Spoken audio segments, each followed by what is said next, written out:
কি নুরানি চেহারা আমার পেয়ারা নবীর, কি চমৎকার দাড়ি, কি চমৎকার বাবরি চুল, কি চমৎকার জুব্বা।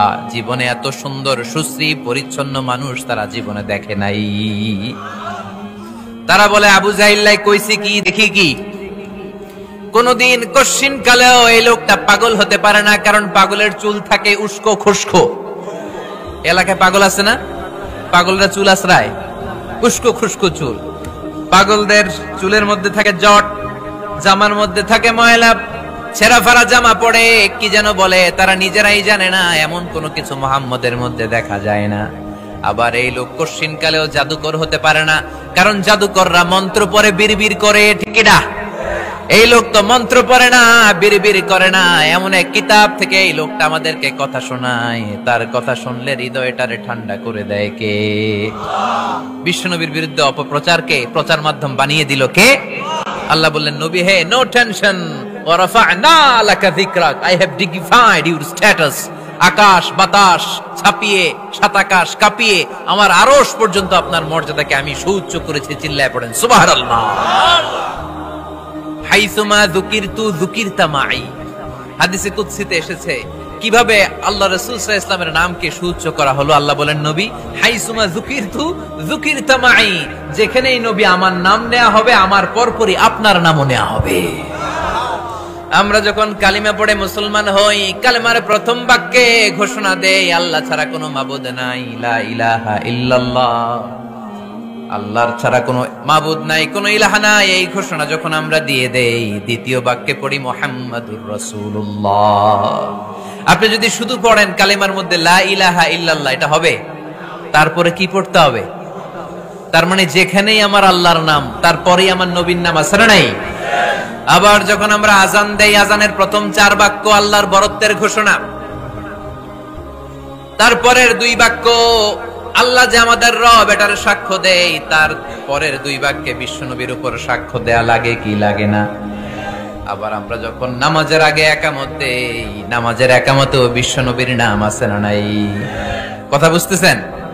আজানে বিশ্বনবীর নাম আছে না আল্লাহর পরে? কালেমার মধ্যে আল্লাহর পরে বিশ্বনবীর নাম আছে না? নামাজ শুরুর আগে, একামতের আগে বিশ্বনবীর নাম আছে না নাই? আল্লাহু আকবার, আল্লাহু আকবার, আশহাদু আল্লা ইলাহা ইল্লাল্লাহ, আশহাদু আন্না মুহাম্মাদার রাসূলুল্লাহ। সুবহানাল্লাহ পড়েন। যেখানেই আমার আল্লাহর নাম, ওখানে আমার নবীর নাম আছে না নাই? এজন্য আল্লাহ বললেন, নবী টেনশন করবেন না। রাফা'না লাকা যিকরাক, আপনার সম্মানকে আমি অনেক উঁচুতে তুলে ধরেছি। গোটা বিশ্বের আনাচে কানাচে সূর্য উঠবে, সূর্য ডুববে, কিন্তু আপনার নামের জিকির এক মুহূর্তের জন্য থামবে না। আলাম নাশরাহ লাকা সাদরাকা ওয়া ওয়াদা'না আনকা বিজরাক আল্লাযী আনকাযা যাহরাক ওয়া রাফা'না লাকা যিকরাক। সুবহানাল্লাহ পড়েন। আয়াতটা মুখস্থ করে নেন। ওয়া রাফা'না লাকা যিকরাক, আপনার সম্মানকে বাড়াতে বাড়াতে আমি আকাশ চুম্বি করেছি।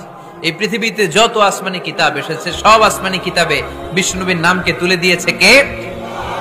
আল্লাযী ইয়াজিদুনাহু মাকতুবান ইনদাহু ফিত-তিনদাহুম ফিত-তাওরাতি ওয়াল ইনজিল, তাদের কাছে যে তাওরাতের কিতাব এসেছে, ইনজিলের কিতাব এসেছে, ওই তাওরাত ইনজিলও বিষ্ণুনবীর নাম তুলে দিয়েছে কে? সাইয়েদনা আদম থেকে শুরু করে ঈসা আলাইহিস সালাম পর্যন্ত এই পৃথিবীতে যত আম্বিয়া আলাইহিমুস সালাম এসেছে, তাদের প্রত্যেকেই বিশ্বনবী যে এই পৃথিবীতে আসবে তার সুসংবাদ দিয়েছে। সুবহানাল্লাহ পড়েন। সব নবীরা বলেছে যে আমাদের সর্বশেষে এই সিলসিলাতুল আম্বিয়া, নবীদের যে চেইন, সর্বশেষ যে নবীকে আল্লাহ তাআলা এই পৃথিবীতে পাঠিয়ে আম্বিয়া আলাইহিমুস সালাম পাঠানোর ধারাবাহিকতাকে আল্লাহ তাআলা কাট অফ করবেন, স্টপ করে দিবেন, ক্লোজ করে দিবেন, ওই নবীর নাম হচ্ছে মুহাম্মদ সাল্লাল্লাহু।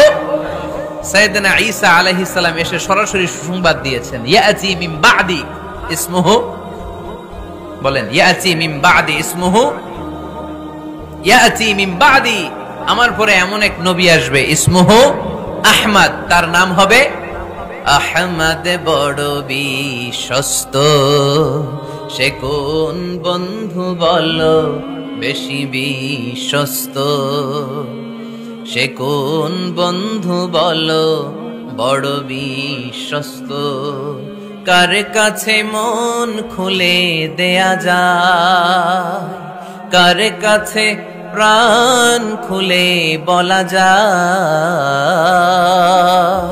হওয়া যায় বেশি আশ্বস্ত। তার নাম আহমদ বড় বিশ্বস্ত। সুবহানাল্লাহ পড়েন। ইয়াতি মিন বাদি ইসমুহু আহমদ বড় বিশ্বস্ত। সুবহানাল্লাহ পড়েন। সাইয়েদনা ঈসা আলাইহিস সালাম এসে সরাসরি ঘোষণা দিলেন, আমার পরে এমন একজন নবী আসবে যার নাম হবে আহমদ, যার নাম হবে আহমদ। সবচাইতে বেশি প্রশংসা করেছে যিনি আল্লাহ তাআলার, এবং কিয়ামতের দিন লিওয়াউল হামদ এই প্রশংসার পতাকা নিয়ে তিনি জান্নাতের দরজায় কড়া নাড়বেন, আর তিনি জান্নাতের দরজায় নক করার আগ পর্যন্ত কারো জন্য জান্নাতের দরজা খোলা হবে না। এজন্য আল্লাহ বললেন, আলাম নাশরাহ লাকা সাদরাকা ওয়া ওয়াদা'না আনকা বিজরাক আল্লাযী আনকাযা যাহরাক ওয়া রাফা'না লাকা যিকরাক। সুবহানাল্লাহ।